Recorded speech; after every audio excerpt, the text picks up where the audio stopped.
নমস্কাৰ এক গুৰুত্বপূৰ্ণ খবৰ অহা 25 এপ্ৰিলৰ পৰা 28 এপ্ৰিললৈকে শিক্ষা হেতু এপত উপস্থিতি দিয়াৰ পৰা কিছু সংখ্যক শিক্ষক কৰ্মচাৰীক ৰেহাই দিয়া হৈছে আৰু এই সম্পৰ্কে এক নিৰ্দেশনা প্ৰকাশ পাইছে আজিৰ ভিডিঅ'টিত মই আপোনালোকক জনাব চেষ্টা কৰিম কাইন্ডলি ভিডিঅ'টি শেষলৈকে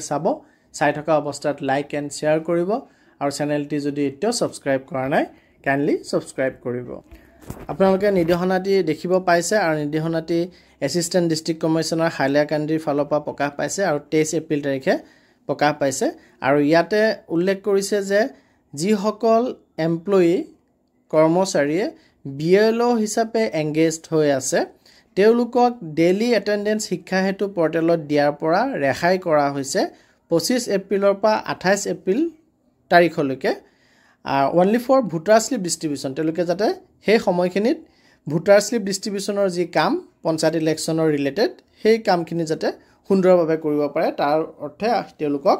শিক্ষা হেতু এটেন্ডেন্স দিয়াৰ পৰা ৰেহাই দিয়া হৈছে আৰু এই ৰেহাইটি হাইলাকান্দিৰ ডিস্ট্ৰিক্ট কমিশনাৰৰ এপ্ৰুভেল মতে কৰা হৈছে গতিকে এই নিৰ্দেশনাটি হাইলাকান্দি জিলাৰ অন্তৰ্গত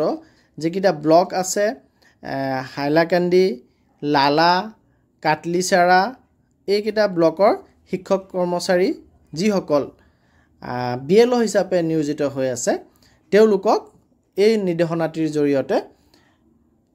শিক্ষা হেতু এপত এটেন্ডেন্স দিয়াৰ পৰা ৰেহাই দিয়া হৈছে ধন্যবাদ